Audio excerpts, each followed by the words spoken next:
Welcome to the Workamper Show, a podcast devoted to helping you discover how to finance your RV travel dreams. I'm Steve Anderson, the president of Workamper News. Each one of our episodes will either introduce you to people who are already living the RV lifestyle or to opportunities to work short-term jobs. You'll also learn how to hit the road the right way and make the most of every opportunity. Now let's turn over today's show to your host, Greg Gerber. Thank you, Steve. Today we're going to talk with someone who owns a fifth wheel and decided to become a certified RV technician. Today's episode is sponsored by Workamper News. With its Diamond and Platinum membership tools, Workamper News is more than just a job listing website. When you put the tools of this professional service into action, you'll find out just how easy it can be to turn your work camping dreams into reality. The one-year memberships open the door to a one-stop shop for all things work camping. Being the original source for work camping, you'll find the largest number of job listings, be able to connect with a community of work campers, and peruse resources compiled by experts who've been enjoying the RV lifestyle for many years. If you're serious about leading a successful and enjoyable work camping lifestyle, a Diamond or Platinum membership is for you. You can get started with a 30-day free trial by visiting www.workamper.com/trial. Embark on new adventures today with the support of Workamper News behind you. Anthony Montelongo is a certified RV technician who started a mobile service business in North Georgia right in the middle of the COVID shutdowns. He completed 5 weeks of advanced training, went to work for an RV dealership to get some experience, and then ventured out on his own by launching Certified RV Solutions in Ellijay, Georgia. His company does more than just fix RVs. He also offers inspections as well as enhanced walkthrough orientations for new buyers that go beyond the quick tour that buyers typically receive when picking up a new RV. Anthony describes what it took to complete the training to become a certified RV technician and the benefits that credential brings to his business. He also talks about the steps he took that draw attention to his company and what he did with his website to ensure that Certified RV Solutions appears at the top of search results when people are looking for RV services in North Georgia. It took less than 2 weeks for the phone to start ringing, but he also invested time in visiting campgrounds and RV-related businesses to introduce himself to people who could refer customers to him. He even assembled a package of information about Certified RV Solutions that he sent to RV parks within a few hours radius of Ellijay, which also worked to generate business. Anthony noted how it's possible for someone to make $30,000 to $40,000 per year as a mobile RV technician by doing a minimal level of marketing. But by treating the business as a business, then a six-figure income is relatively easy to achieve. Anthony provides advice on parts inventory and how to promote the professionalism of services that he offers in order to differentiate himself from what he calls $2 and a truck, or fly-by-night technicians who provide poor service and frequently change their phone numbers. To tell us more about why he saw an opportunity to make a good living in the high-demand market for mobile RV service, please welcome Anthony Montelongo, the owner of Certified RV Solutions, to the show. Thanks for joining us today, Anthony. I really appreciate it. How long have you been RVing? Good morning, Greg. Thanks for having me. I've been RVing for about a year now. A year? What kind of RV do you have? I have a 2006 Keystone Cougar 289 EFS. I got a great deal on it as my first fifth wheel or my first RV. And I've loved it. She's got great bones, no water leaks, and I'm able to take her everywhere. That's great. Why'd you select a fifth wheel over like a motorhome? Because it's my first RV and I didn't want to bite off more than I could chew. So I went with a fifth wheel. I needed to get me a heavy duty truck for work, and it just made sense. They're apparently easier to tow. And I just like stepping up into a bedroom or stepping up into a separate room has more of an apartment feel to me. Mm-hmm. Do you have children? I don't. You don't. Okay. That helps sometimes. Yes. Especially when you're traveling and working. You'd mentioned a work truck. What do you do for a living?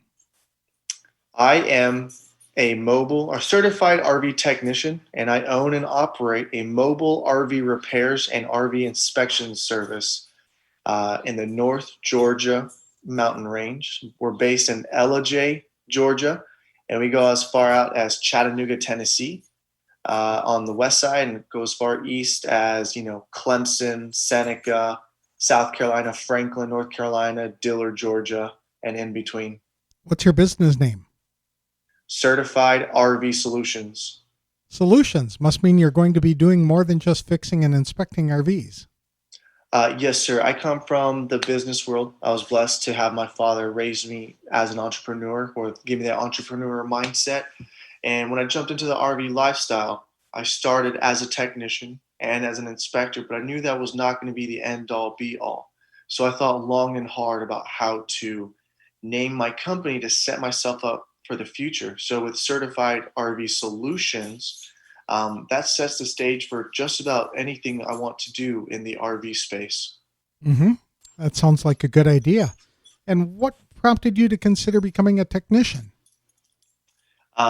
So early last year, my family, they got themselves their first motorhome. And with the COVID craze, the RV world blew up, right? We couldn't travel international. We couldn't get on airplanes. The pandemic shut down a lot of things. And so a lot of people decided, hey, well, if we can't get on a plane and go to wherever we want to, let's get an RV and let's take it wherever we want to. So the RV industry in the year 2020 has seen the best year of revenue ever, the largest growth, an absolute explosion of first-time RV owners and newcomers.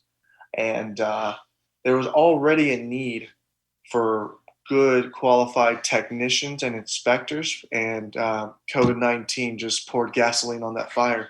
It sure did. It's been very, very busy for a lot of RV technicians and a lot of RV dealers around the country. I don't think there's a particular region that was not doing better than it ever thought it would going into that pandemic. I agree. Yeah. So you decided to become an RV technician then to service all of these people who are out there, the first timers and experienced RVers who were living and working and traveling in their RVs. Yes, sir. I saw an opportunity with there being such a need for my profession, and I love to help everyone, right? Whether it's, I have first timers who didn't get a proper walkthrough or training at their dealership, who need some more in-depth training, or they just need someone that cares. And then you have all the way up to your experienced full-timers, to your traveling businessmen, your traveling nurses who live and work out of their RV out of convenience, or it just suits their lifestyle. So, if I have the skills and the knowledge to help you, I will. Mm-hmm. And you decided to go into business for yourself because you're entrepreneurial? Yes, that was always the goal. Now, to take a little step back, last summer I got some qualified training, and I imagine we'll talk about that here in a moment. But after that training, I decided to go work at an RV dealership with, from some strong recommendations from Terry Cooper and some other people I respect. But after that training, I knew for myself and for my customers, I needed more hands-on training and experience. So I went to work in an RV dealership for a while, which was a great idea because in any given day, any given week, I can put my hands on 10, 15, 20 different things. And that built my confidence greatly in a short amount of time. And then I just knew, I felt it in my soul that it was time to go out on my own, to open my own business. And the timeline has worked out very well. I've been very blessed. Mm-hmm. You had mentioned walkthroughs and saying that some of the dealers just don't really provide the information that customers are looking for. And this is an opportunity for you really to step in and help people. I would imagine that that's really the case, because they tend to throw a lot of information at consumers really quickly when they come in to pick up their unit. They're excited. They want to get in there, check it out and all of that. And they might not remember everything. I would think there's a big difference between, being told how to dump a septic tank than there is to actually have somebody standing right next to you as you are dumping your own tank. Is that the kind of thing that you do? Absolutely. We'll take it top to bottom, and what with certified RV solutions, we will tailor it to your needs. So whether you're a first timer or you've done it for a little while, but you want to take it to the next level, we'll spend whatever time that the customer needs and at their level. So if it's their first, they're brand new, and they're almost nervous to get out on the road, or they're nervous to go camping for the first time, we'll take it from the ground level, right? Let's talk about hooking up your electrical. Let's talk about surge protectors to protect all of your sensitive electronics, appliances, etc. Let's talk about hooking up your water and using a pressure reducer so you don't blow your plumbing lines. Let's talk about propane, setting it up, leveling, dumping, right? One thing that unfortunately some of the newcomers, a mistake they make is with their black tank. And we don't need to get, all into the nitty gritty stuff, but if you don't take care of your black tank, it can back up on you and cause a very odorous, stinky mess. And then you have to hire someone like me and pay a premium to work on your black tank or on your sewer to fix that mess. So what I do, regardless if they're newcomers or they're experienced, we tailor it to their needs, and we take it from there. We want you to get comfortable camping, and then ideally be able to do some basic maintenance. So, you spend a little bit of money now to potentially save you hundreds or thousands of dollars down the road. With that being said, there is quite the demand, more than I thought there was. I knew there was, but I've actually started talking to RV resort and RV park owners in Georgia and the surrounding states.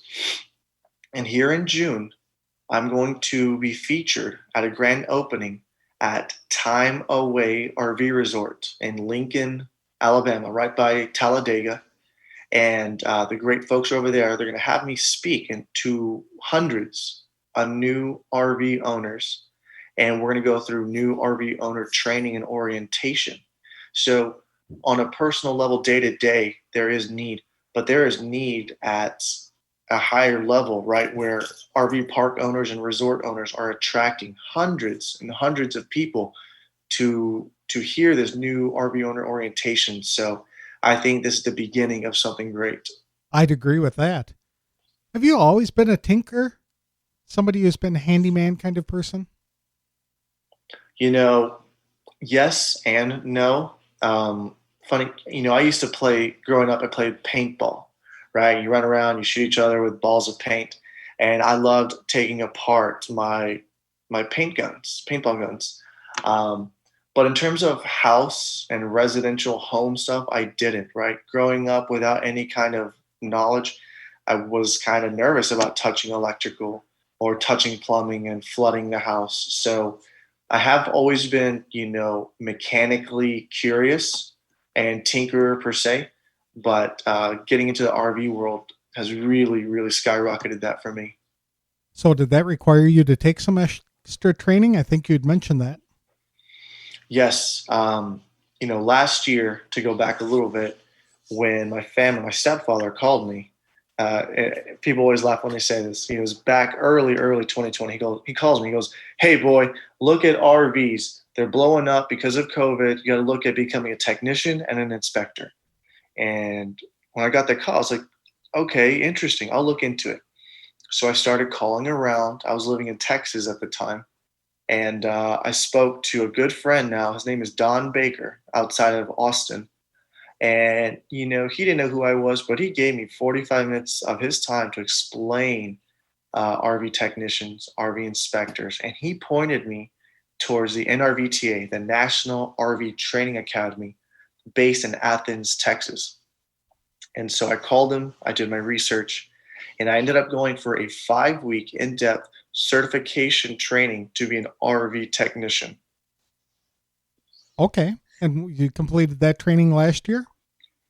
Yes, sir, I did. I did those 5 weeks. The first week, if you're curious about RVs or if you own an RV, I absolutely recommend the first week to everyone.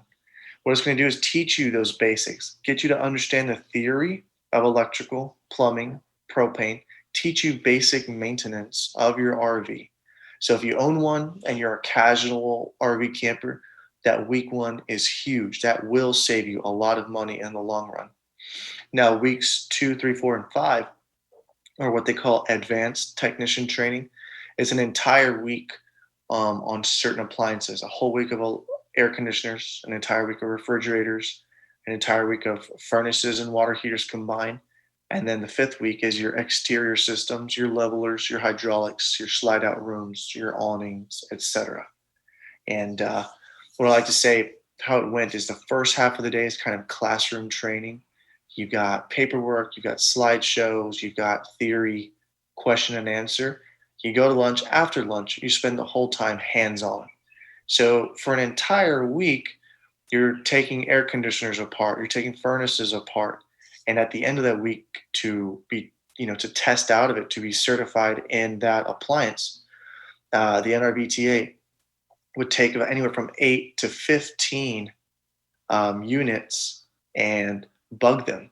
So it was really cool to basically have the hands-on experience of 15 different issues with air conditioners, 12 different issues with water heaters or furnaces, which would take a technician on the road weeks and weeks or months to learn.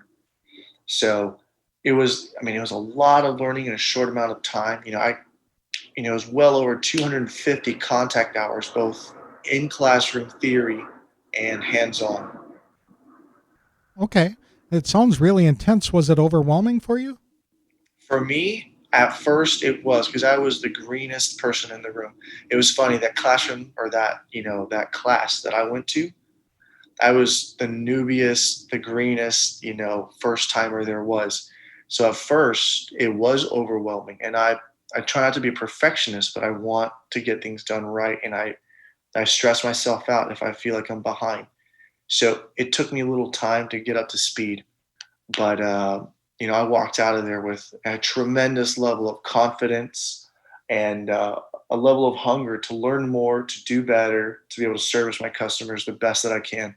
It was a great decision, a little overwhelming in the process for me. Others might find it easy, or others might find it as a refresher. Was there anything that really stood out that surprised you when you were learning about RVs? Since I had not known much about RVs growing up, what stood out to me is the build quality, or lack thereof, the lack of quality control, which, and I don't take pleasure in saying this, is good for business, right? When they come from the factory, a lot of the times these RVs are slapped together, and that leaves a lot of space for people like me and my peers to go in and fix it and make a living out of it. But I was surprised at the amount of money people pay for these hodgepodge RVs. Now, not all of them are bad, right? Or else they would never sell. But I have seen some of the most interesting, almost boneheaded mistakes coming straight from the factory. And that's what surprised me the most, is just the lack of quality control. Okay. But it creates a great business opportunity for you. But it also Sure. says that if you're going to buy an RV, you might want to take that first week of training, just because you'll have a better understanding of what's going on with your RV, and you might be able to fix some of the things yourself, or at least you'll be able to communicate with the technician better to understand what needs to be done and what they need to do to fix it. Absolutely. Everything you just said is correct. And I'll add on top of that, taking that first week after you've already bought your RV or before you're going to, will help you have the eyes of what to look for when you're going to buy. It can help you avoid buying mistakes or owning mistakes. And, that first week is incredible. And to add on to what you said, if someone is looking to buy an RV, it is highly recommended to get an RV inspection. And what that means is someone like myself will come out there and we'll test everything in that RV, and we'll look at everything in there. One of the most important things you need to pay attention to in your RV is your roof, right? These RVs have thin walls, thinner material, because they have to be weight conscious for towing. So water is your number one enemy in an RV. So when you hire an RV inspector, we're going to test the electrical systems, make sure that everything's working right, that there's no hot skin, right? That you don't touch a piece of metal on your RV and get shocked. Or we're going to make sure that there's no water leaks, that all the plumbing fixture and systems work properly. Arguably the most important thing we're going to do is a propane pressure leak test. We're going to hook up a special tool to your propane system. We're going to pressurize the system for about 5 to 10 minutes and make sure that there's no propane leaks. Why is that important? Well, propane is flammable. So it doesn't happen too often, but once in a while there's a propane leak and a brand new RV catches on fire, and sometimes people get hurt. And so that's one of the many benefits of hiring a company like Certified RV Solutions to perform an RV inspection, a pre-purchase inspection, or an inspection for a seller or a first timer, what have you.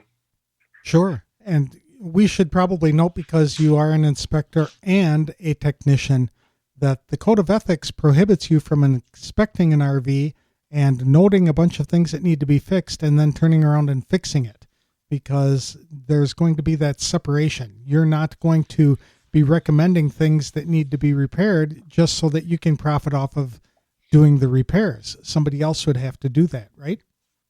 That's correct. You do that that is a code of ethics for the NRVIA, the National RV Inspectors Association, and avoids any conflicts of interest. So let's say, someone goes and says all these things are wrong, and then, makes a long list and then says, hey, I can also fix that for you. It would be easy for someone to take advantage of their customers that way. Mm-hmm. And it would give customers a reason to question, do I really need to have this done?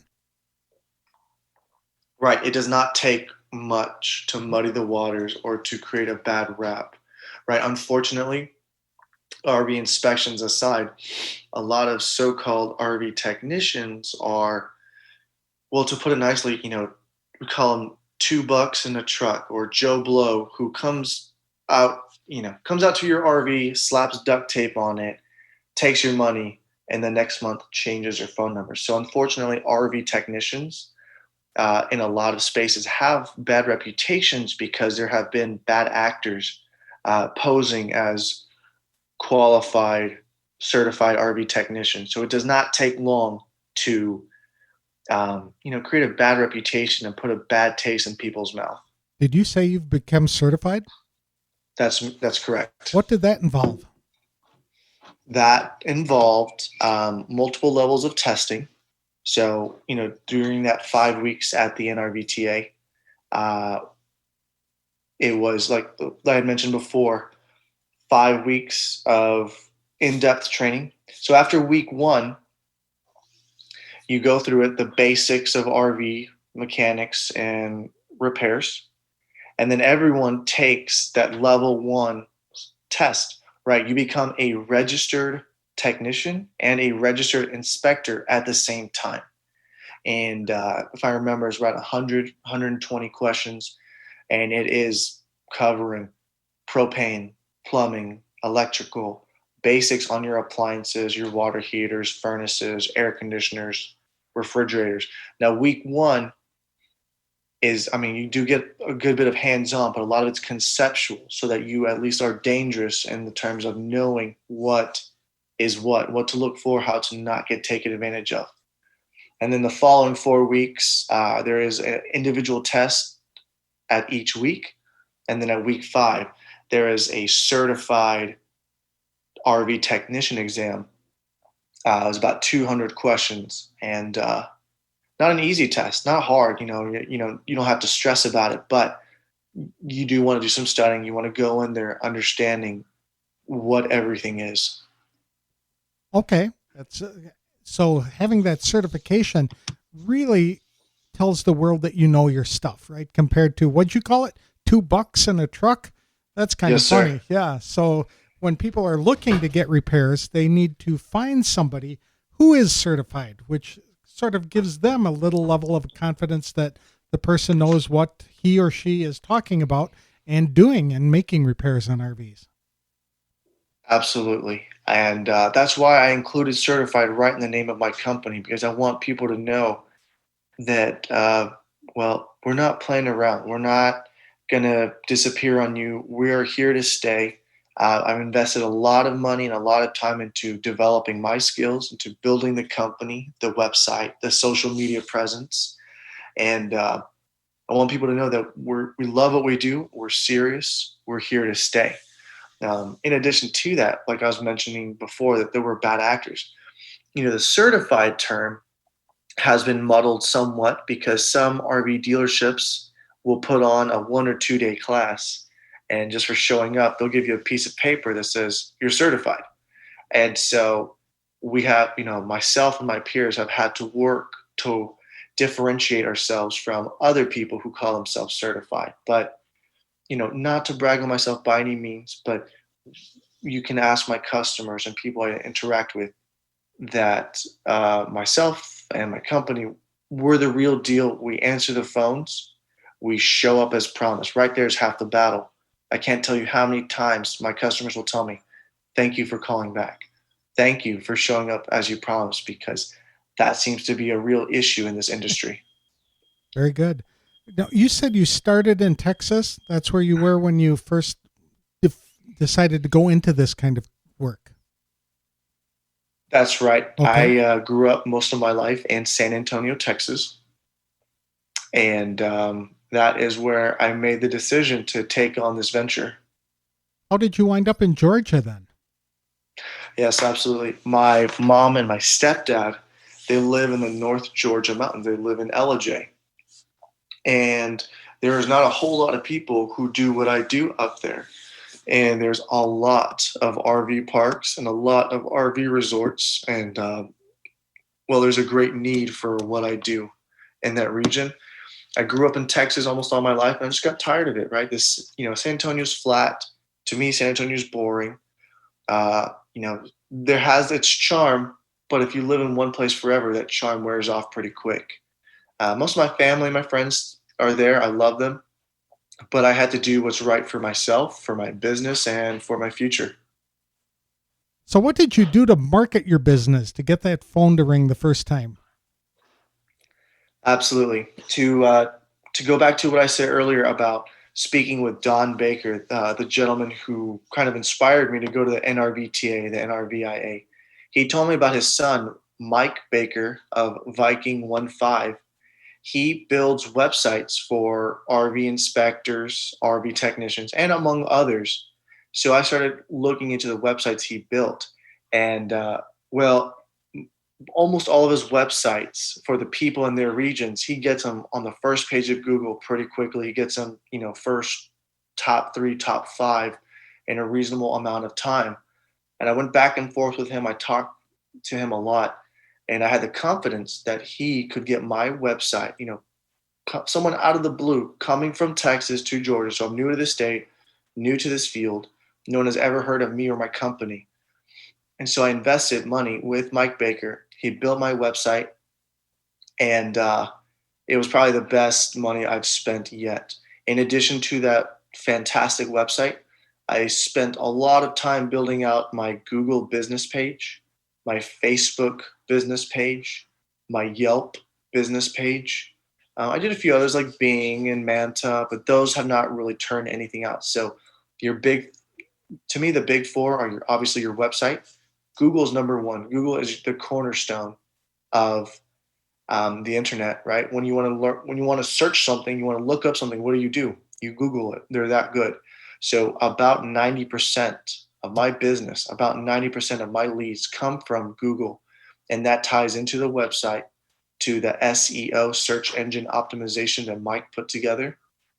So it's kind of like a background. In the back, you don't see it, but in the background, it's kind of like a puzzle of search engine words and Google and Facebook and keywords, and just a lot of time and dedication to building out those platforms. So Google, website, Facebook, and Yelp are my revenue drivers. Okay. And how long did it take for you to find your first customer?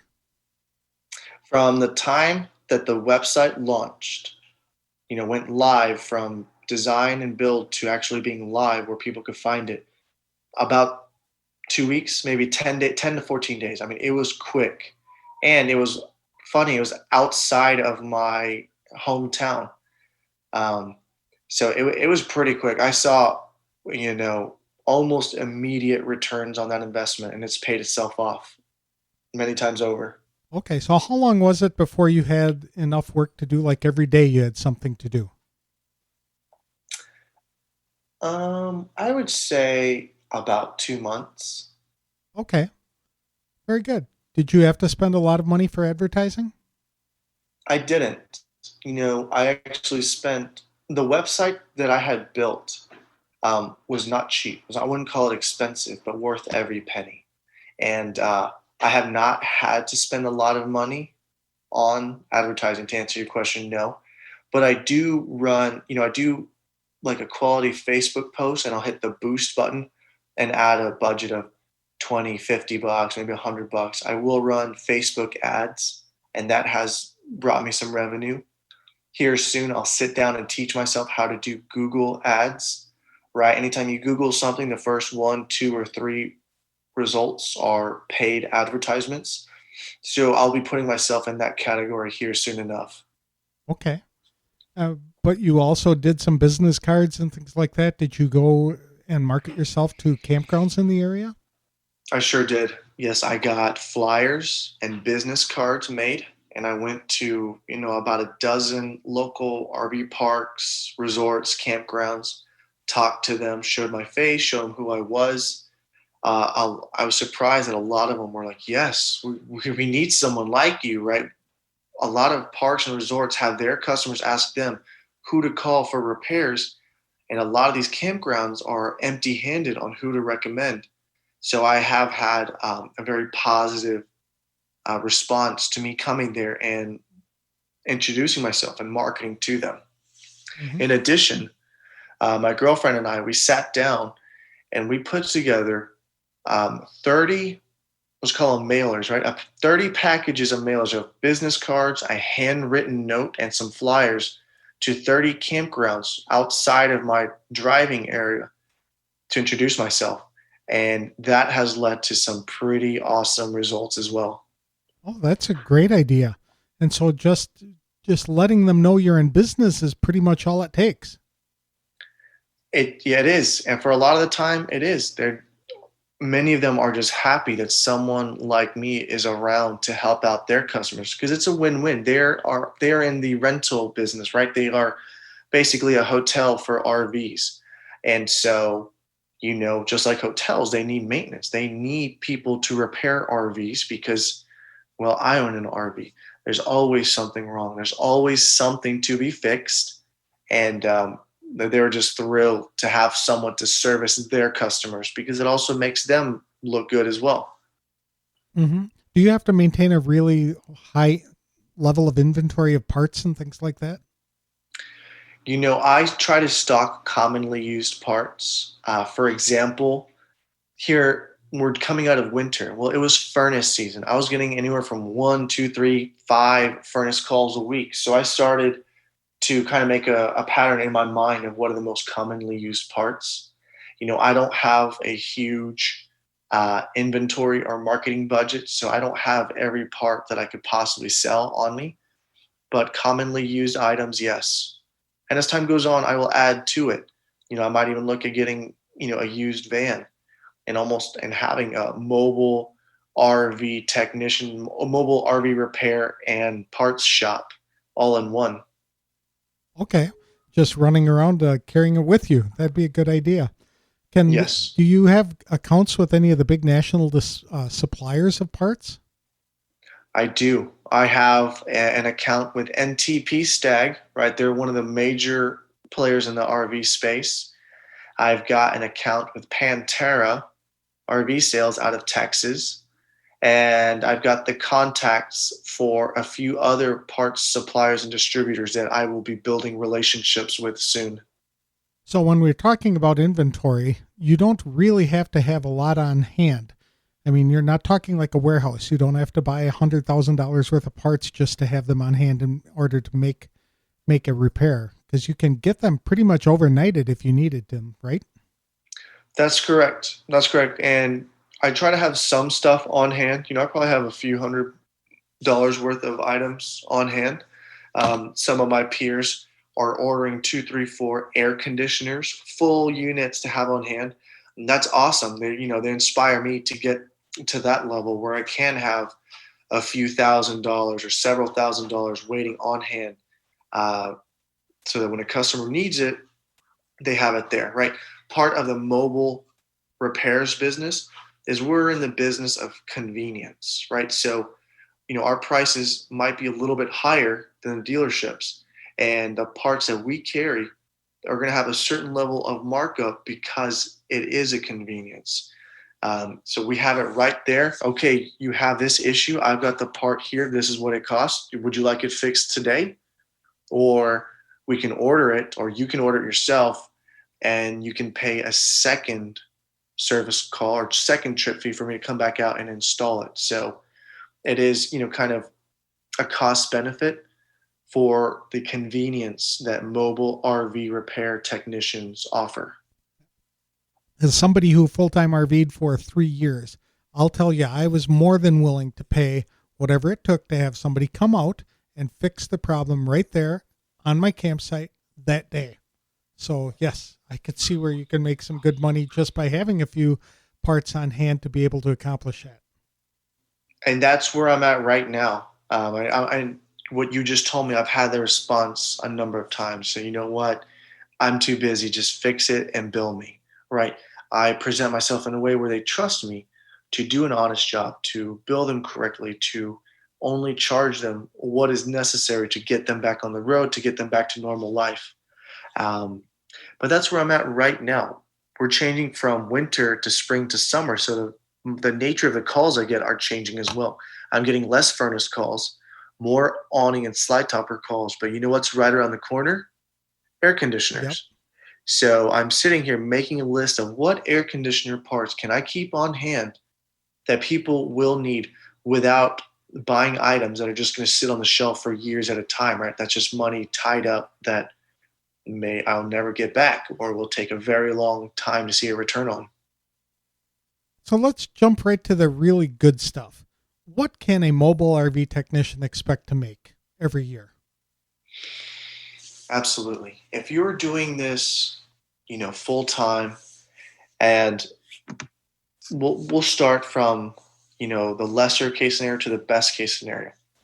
If you are doing this full time with minimal effort of marketing, minimal effort to show your face and meet people, and you've got a simple website and maybe a Google page, and that's it. It's not crazy to think that you're making $40,000 or $50,000 again with minimal effort. Whereas some people, like myself and my peers, we invest in our websites, we invest in advertisements, we invest in our training. It's not unheard of to make six figures in this business and well over $100,000, right? Am I expecting to do that on my first year? That's a little pie in the sky, but it's not impossible. But by year 2, year 3,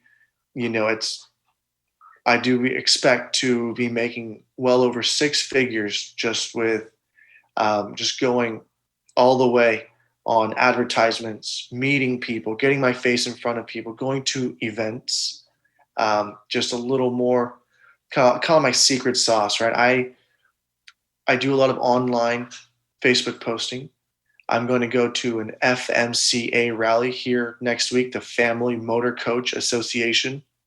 This year, I'm just going to go as a spectator, as a visitor, but I'm going to meet the people that I need to know to be set up as a service technician next year, where it's all motor coaches, right? Almost nothing there is going to be under $100,000. Most of those motor coaches are $250,000 and up. And so by this time next year, I will be on their short list of technicians. And I see that being a very profitable weekend. Here in March, I'll be going to Indiana, directly to the RV factories and manufacturers. I'm going to go to Lippert's hands-on, in-person technician training to become really good at their slide out, systems. There are electronic levelers, hydraulic levelers. So to answer your question, with minimal effort, you can see 40, 50, maybe 60,000 with some elbow grease and pedal to the metal. It's easy. It's easy to see six figures. Okay, that's fair enough. And does that indicate that demand is that high in your area for RV technicians? It is. It is that high in my area, and I also am willing to drive up to 2 hours away from home. And so, I'm always updating the list, taking some off, adding some. But within 2 hours driving of my home, there's 80 campgrounds, RV parks, RV resorts, Corps of Engineer parks, state parks. So the demand is high. We'll go somewhere and stay in my RV, right? I'll take my business hat off and just go as an RV camper. We'll talk to the people at the front gate or to the state park maintenance, give them a couple business cards, and their face lights up like, wow, where have you been the last year? Where have you been the last season? We need more people like you. So to answer your question, yes, the demand is there. And it sounds like if you treat people right and you provide good service and they can trust you and you don't try to take advantage of people and you follow through on the promises you make. For example, I'm going to be there at 9:00. You'll be there at 9:00. That the referrals are just going to multiply for a good certified RV technician, and you're not going to have to worry about doing any marketing going forward.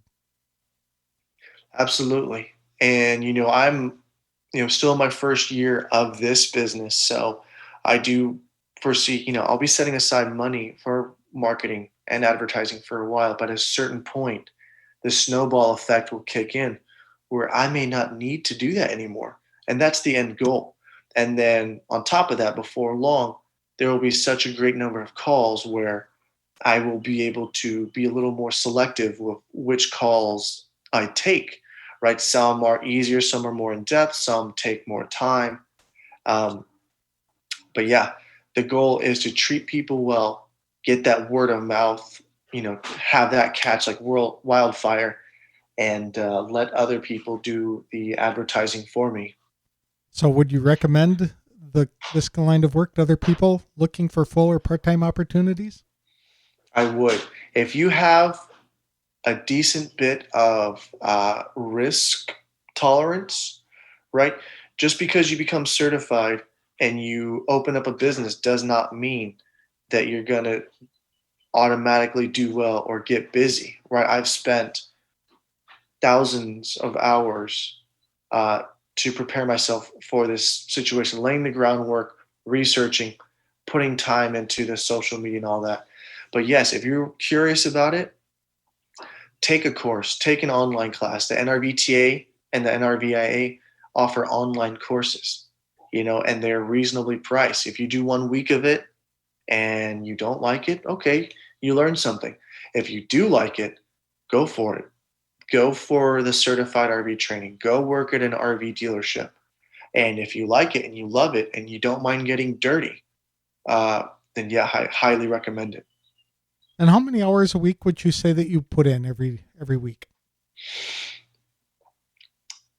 And do you mean into actually turning wrenches and turning screwdrivers, or all of it? The marketing, the accounting, the actual jobs, hands-on?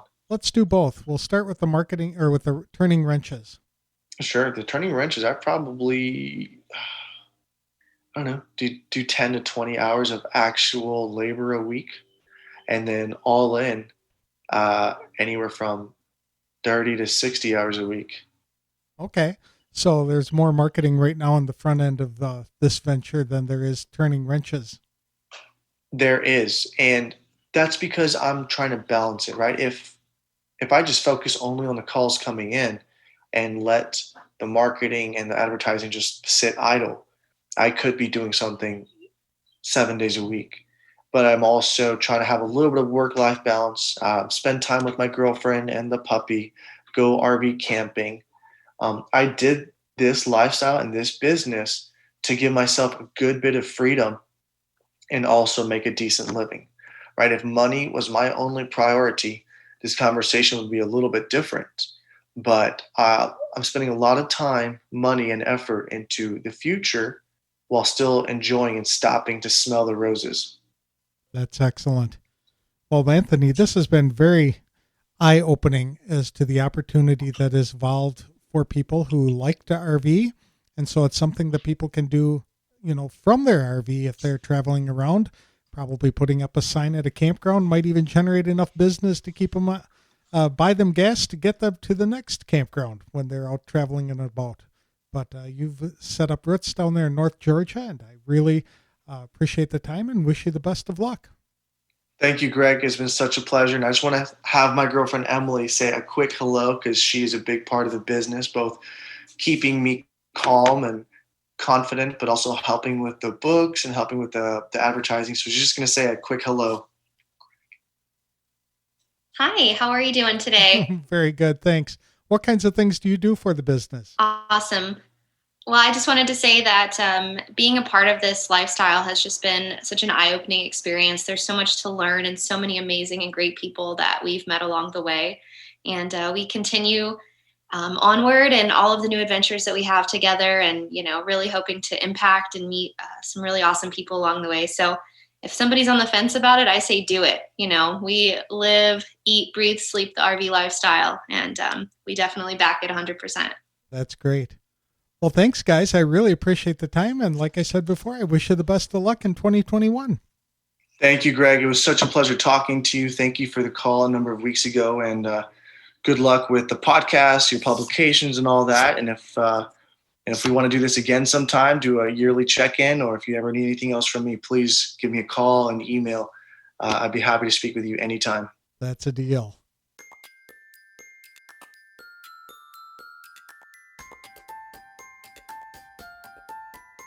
I appreciate Anthony Montelongo coming on the show to describe why he decided to become a mobile RV technician and the steps he took to launch his business. Anthony is a newbie to the mobile service industry. However, he is doing everything right to lay the groundwork for a successful enterprise. He invested money to have his website professionally designed with search engine optimization factored in so that his company is listed at the top of internet searches for people seeking RV repairs in North Georgia. He's making more money now in his first year of self-employment than many people do working all year for someone else. But Anthony is reinvesting a portion of his profits into building an inventory of parts and supplies in order to provide same-day service to his customers. Because he is still a relatively young man, he took formal training and passed tests to attain credentials as a certified RV technician, which gives him much more credibility than the $2 and a truck technicians who are here today and gone tomorrow. While Anthony is diversifying his business now to offer add-on services like RV inspections and orientations in addition to on-site repairs, I suspect he'll soon have more than enough business to allow him to specialize or focus on one profitable income stream. He's aggressively marketing himself and his services by personally visiting referral sources so people could meet him and develop a level of trust in him so they could recommend certified RV solutions to others. There is no doubt in my mind that Anthony Montelongo will be sitting on top of a thriving business that will provide more than enough for his family and his future. I wish him the best of luck.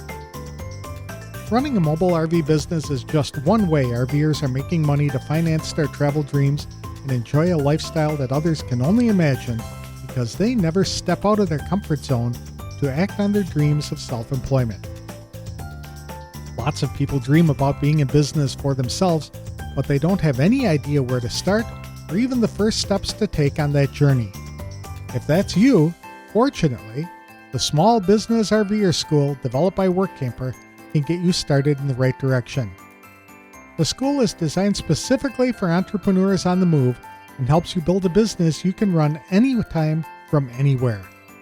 The self-directed course helps you be your own boss while reducing stress and saving on taxes. Through a series of online videos and monthly calls, you are taught the steps necessary to build and manage a successful mobile business. Life is too short, so choose what you want to do and when you want to do it by starting a business of your own. For more information, visit www.smallbizrver.com. That's all we have for this week's show. Next week, I'll be interviewing a woman who is not only a dreamer investigating a short-term extended travel RV lifestyle, she already helps guide people in transforming ordinary experiences into adventures. You could say she's an ordinary Sherpa. I'll have that interview for you next week on The Workamper Show. Thanks for listening.